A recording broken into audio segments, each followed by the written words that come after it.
Et ce soir, nous recevons la banane. Alors évidemment, ça va vous donner la banane, mais c'est un peu bizarre ce nom-là. Anne, je ne sais pas, je ne vous ai pas demandé comment on prononce Ghislain. Gélin, mais Gélin, peu pardon. importe. Donc auteur de la BD Échecs et matchs. Alors, on va être très chauvin. Je suis fan. Suivez-la sur Instagram. Faites partie des plus de 23 000 abonnés qui la suivent chaque jour si vous voulez avoir un peu de soleil sur votre fil Instagram. Cette BD, elle est sortie avec un financement participatif qui a super bien marché et Exactement. qui vous a permis d'éditer cet ouvrage. C'était en plein Covid. Et bah, c'était pas en plein Covid, c'était cette année au mois de mars, mais la BD, je l'ai commencée en plein Covid. Oui, c'est ça. Voilà. Enfin, Alors, moi, ce que je trouve super rigolo, c'est que le point de départ, échecs et matchs, c'est par rapport au site de rencontres en ligne. Et puis, on va le dire avec les mots qu'il faut, à tous les rencarts pourris que l'on a quand on s'inscrit sur ce genre de site de rencontres qui peuvent nous permettre de rencontrer l'âme sœur, mais pas que. Voilà, exactement. C'est tout à fait la bande dessinée, en tout cas humoristique, c'est sur les applications de rencontres et ça retrace en fait ma quête de l'amour via toutes ces rencontres foireuses que j'ai eues et j'ai eu beaucoup d'inspiration pour pouvoir créer cette bande dessinée. Donc, Alors, j'ai plein de questions. Est-ce qu'il y a des gens qui vous ont écrit après avoir vu la BD en disant « Ah, je suis vraiment désolée d'avoir été aussi pourrie pendant ce rencard ». Alors non, Personne s'est reconnu? Non, j'ai changé les prénoms surtout, les prénoms et quelques destinations aussi, mais il y en a qui se sont reconnus, voilà, mais on n'a plus trop contact, donc voilà, j'ai pas eu de contact avec eux entre temps. Est-ce que, je vais peut-être un peu spoiler, mais est-ce que ça a une fin heureuse? Ça a une fin heureuse. C'est une fin heureuse, mais j'en dis pas plus sur la fin quand même. Je préfère laisser en tout cas les lecteurs découvrir toutes les anecdotes rigolotes. Et qu'il y a est-ce dedans. que vous allez être obligé de rester inscrit et de continuer les rencarts pour pouvoir faire un tome 2? Alors, je sais pas s'il y aura un tome 2, peut-être. En tout cas, ce sera peut-être pas sur les applications de rencontres. Si ça se trouve, ce sera sur autre chose. Mais On ne sait pas, on nous écoute, il ne faudrait pas fâcher ouais. quelqu'un de l'autre côté de l'écran. Alors donc, vous êtes Mancel, Oui. vous travaillez à Paris, vous êtes directrice artistique. L'illustration, ça vous apporte quoi? C'est un terrain de jeu? Ouais, c'est un terrain de jeu. En fait, je dessine vraiment depuis que je suis toute petite. Et l'illustration, pour moi, c'était une passion à la base. Et je pensais pas qu'on pouvait en faire un métier. Donc, j'ai commencé par la direction artistique. Et finalement, dans la direction artistique, il y a aussi beaucoup de dessins. Et la base, en fait, finalement, c'est aussi beaucoup de dessins.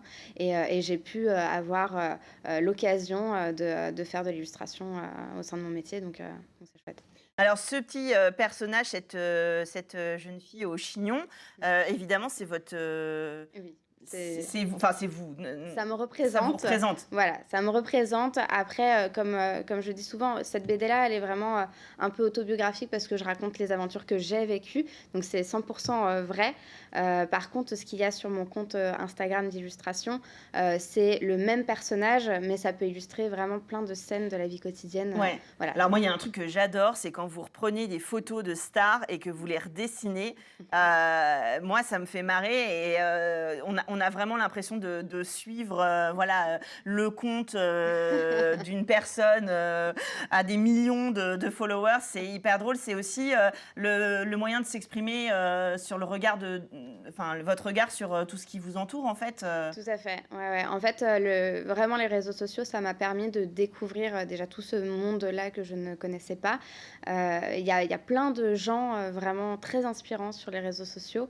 Et l'illustration m'a permis en tout cas de rencontrer parfois des personnes qui m'inspirent.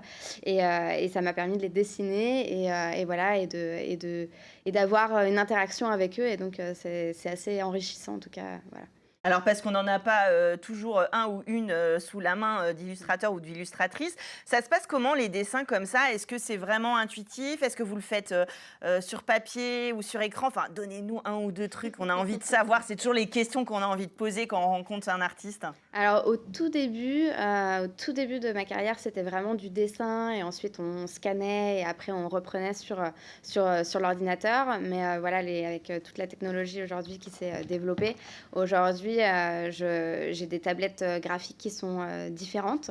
Je travaille à la fois sur une Cintiq. Alors, pour vous expliquer, c'est un écran où je peux dessiner à même l'écran. Je travaille également sur iPad, où là, pareil, je travaille à même l'écran. Et je travaille également avec d'autres tablettes qui sont différentes. Mais voilà, en tout cas, il y a plus de dessin pur sur du papier.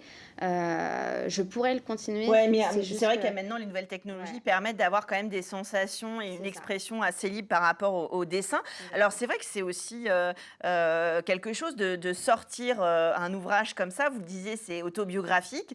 Vous avez eu des retours, alors soit de votre famille ou même de gens que vous ne connaissiez pas qui se sont retrouvés. Là, je parle plus du thème et puis de comment vous avez abordé le sujet. Oui, oui, j'ai eu beaucoup de retours, en tout cas sur les réseaux sociaux.